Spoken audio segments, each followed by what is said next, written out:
जी अंजना, लेकिन ये ममता बनर्जी जैसा बजट नहीं लग रहा है, क्यों श्रीवास्तव साहब? ये ग्राउंड रियलिटीज को रियलाइज करके जो बजट बनाया गया कि भाई मेरी ये कमी है और मैं ये करने के लिए जा रहा हूँ। अब आपका क्वेश्चन उठता है कि साहब आप हमको इम्यूनिटी दीजिए, तो ठीक है। अब जैसे यात्री स्टेशन में बोल रहे हैं कि ठीक है किराया बढ़ा दिया, अब सुविधाएं दीजिए। ऐसा है, ये तो नहीं है कि साहब जो आदमी मर गया उसके बाद प्रेत तुरंत थोड़ी होगा, तो टाइम दीजिए। अब जैसे उनका भी पैसा नहीं था, हाँ उसके बाद नहीं होता है, then you have got every right to question कि भाई now we have paid you, अब आप हमको दीजिए। बिल्कुल है। अच्छा, और झूठे वादे करने से कोई फायदा नहीं, हाँ हम सब कर लेंगे। जी जी प्रांजल, ममता बनर्जी का बजट नहीं, मनमोहन सिंह का बजट लग रहा है। नहीं, ये लग रहा है कि दिनेश त्रिवेदी जी का अपना बजट है।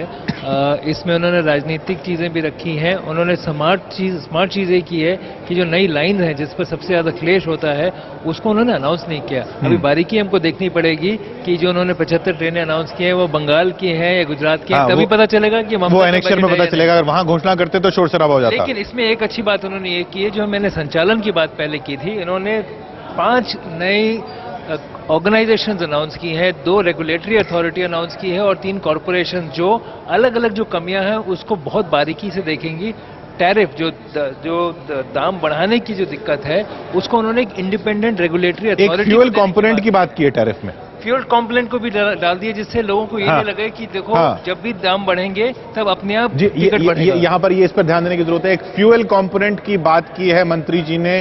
फ्यूल कंपोनेंट यानी कि अगर अंतर्राष्ट्रीय बाजार में कच्चा तेल बढ़ता है, फिर यहां डीजल बढ़ता है, तो फिर रेलवे का किराया भी उसी अनुपात में ऑटोमेटिकली बढ़ जाए, बजट का इंतजार न करना पड़े, या कम होता है तो कम हो जाए। लेकिन बड़ी बात इन्होंने ये की कि जो दाम बढ़ाने की जो दिक्कत है, जो पॉलिटिशियन को, राजनीतिक को अपने ऊपर लेना पड़ता था, अब वो एक इंडिपेंडेंट अथॉरिटी ये निर्णय लेगा, जिससे सरकार ये कह सकती है भैया हमने नहीं किया है, वो अथॉरिटी कह रही है, और उस अथॉरिटी में जो ग्राहक हैं, जो पैसेंजर हैं, वो भी शामिल हैं। ये फ्यूल कंपोनेंट के टिकट में अलग से अभी से शुरू हो जाएगा? ऐसा है कि वो तो मतलब बीच में उनको सिस्टम वर्कआउट करना पड़ेगा कि भाई कैसे करेंगे। जैसे भी पेट्रोल का दाम बढ़ा देते हैं कि साहब वो क्रूड ऑयल महंगा हो गया, तो something like that only, because you cannot include that thing right in the month of March. मतलब लेकिन उस पर काम कुछ ना कुछ काम शुरू हो जाएगा। तिवारी जी, ये फ्यूल कंपोनेंट में मैं आपसे भी राय जानना चाहूंगा, फ्यूल कंपोनेंट किस तरह से आता दिख रहे हैं आप टिकट में? क्या यात्री टिकटों में भी ऐसे होगा कि इतना आपका किराया और इतना फ्यूल कंपोनेंट, ये डीजल का रेट जितना होगा उतना आपके टिकट में लगेगा? देखिए, तो पहले ये डिपेंड करता है कि फ्यूल कंपोनेंट का जो बात है वो जो डीजल जहां पर डीजल लोको चल रहा है वहां पर डिपेंड करता है। ये इलेक्ट्रिफाइड उस पर इसका कोई असर पड़ेगा नहीं। दूसरा, रेलवे क्या मैकेनिज्म डेवलप करती है वो उन्होंने अभी क्लियर नहीं किया है। फिलहाल इसमें जो किराया बढ़ाने वाली जो बात हुई है उसमें एक बात और भी इंपॉर्टेंट ये है कि अभी इसमें से कितनी ट्रेन जो है वो सुपरफास्ट कैटेगरी में डाल रहे हैं वो भी क्लियर नहीं है। सुपरफास्ट कैटेगरी में जो ट्रेनें चली जाएंगी तो वो सुपरफास्ट चार्जेस भी अलग से लगेंगे। वो अलग से लगेंगे।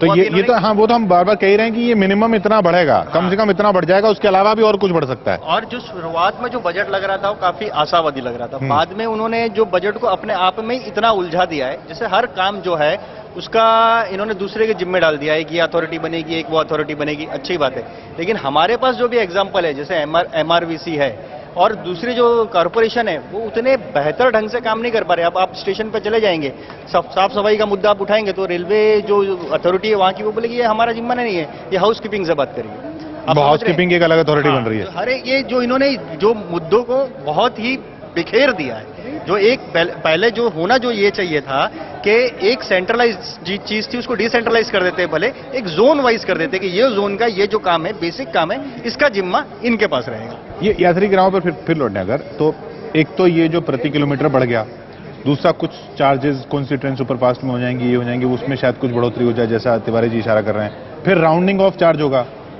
राउंडिंग ऑफ चार्ज के अलावा फिर इसमें ये फ्यूल कंपोनेंट एक और है, तो ये काफी कुछ उसमें बढ़ोतरी हो सकती है। मैं आपको रोक रहा हूं एक मिनट, यहाँ पर मुख्तार अब्बास नकवी साहब हमारे साथ फोन लाइन पर जुड़ रहे हैं। नकवी साहब, कैसा लगा बजट?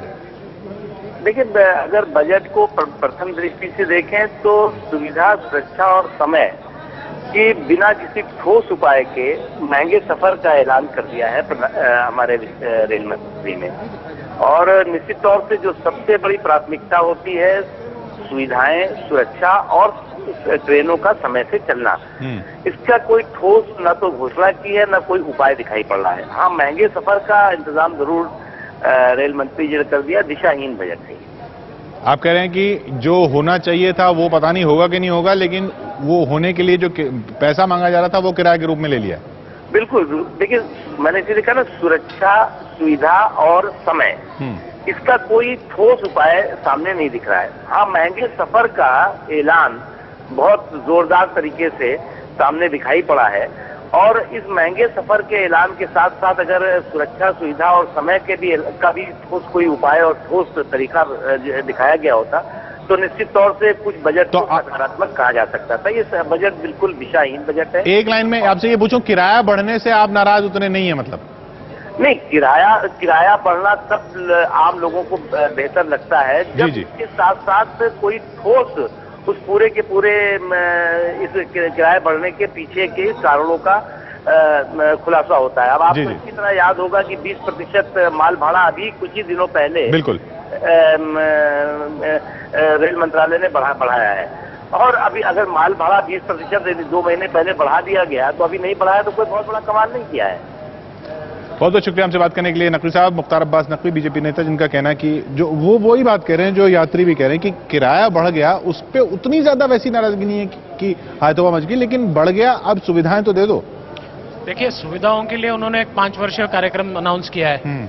अब उसके लिए पैसे कहां से आएंगे? उन बार वो 2 बात बता रहे थे कि ग्रॉस बजटरी सपोर्ट जो है इन सब कामों के लिए सरकार ने बढ़ाना चाहिए। हाँ, वो बढ़ाया जो हम नेशनल काम कर रहे हैं वो एक नेशनल रेलवे पॉलिसी होनी चाहिए। और उन्होंने 7 लाख करोड़ के ऊपर का खर्चा बताया, लेकिन जो प्रोविजन है, उनकी अपनी प्रोविजन है, वो 2 लाख करोड़ का है। तो 5 लाख करोड़ कहां से जुटाएंगे? दूसरा, वो सरकार से कह रहे हैं कि आप इंफ्रास्ट्रक्चर में जो अगले 5 वर्षीय योजना में स्पेंड करने वाले हैं, उसमें से 50,000 करोड़ रेलवे के पास आना चाहिए हर साल। तो ये जो योजना है, ये जो फर्स्ट पार्ट जो उनका बजट का था, 108-110 मिनट वो बोले, उसमें से कम 90 मिनट उन्होंने जो बोला है वो ड्रीम एक्सप्रेस है कि भाई आप पैसे दो, आप पैसे जुटाओ तो हम ये कर पाएं। दूसरी बात, उन्होंने ये जो रिस्ट्रक्चरिंग किया है उसमें एक कोई अथॉरिटी, जो रेगुलेटरी अथॉरिटीज अपॉइंट किए, वो अच्छी बात है, लेकिन वो नए लेयर क्रिएट किए, मिशन डायरेक्टर 2 अलग, हाउसकीपिंग के लिए अलग। तो एक तरह से एक मैकिन्सी बजट भी है कि आप सारा काम आउटसोर्स कर दो, क्योंकि आपके यहाँ से मैकिन्सी बजट यानी कि बिल्कुल जैसे मैनेजमेंट कॉर्पोरेट स्ट्रक्चर में बनता है कि आउटसोर्सिंग कर दो, ये इसके लिए इस आदमी को, इसके लिए ये ठीक है। तो फिर रेलवे बोर्ड किस लिए आपको, अगर आप इतने सारे अथॉरिटीज और मिशन मोड में जा रहे हैं?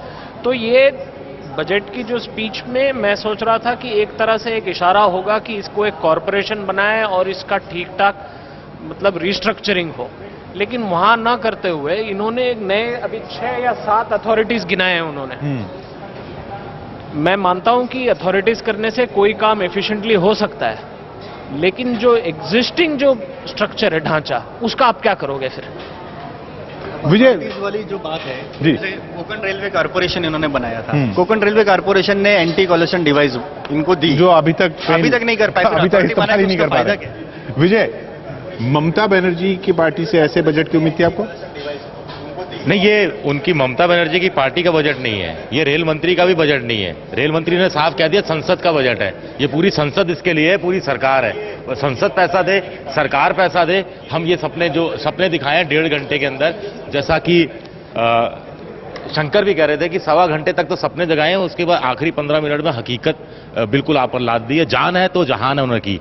तो मुझे लगा कि वो यात्रियों की जान की ज्यादा परवाह कर रहे हैं, बाद में पता लगा कि वो तो जो रेल की जान निकली जा रही थी उसकी परवाह ज्यादा हो रही थी। उनका जान वहीं तक है। नहीं, ये बजट देखिए, उन्होंने जो भी तय किया, जैसे अभी विजय ने कहा कि ये पार्लियामेंट का बजट है, तो ये बजट इतना क्लेवरली स्ट्रक्चर किया है कि जो भी क्रेडिट आएगा इनकी तरफ आएगा, लेकिन जो ब्लेम है उन्होंने सीधे प्रणब मुखर्जी के टेबल पे रख दिया कि आप पैसे दोगे तो ये होगा, नहीं तो नहीं होगे।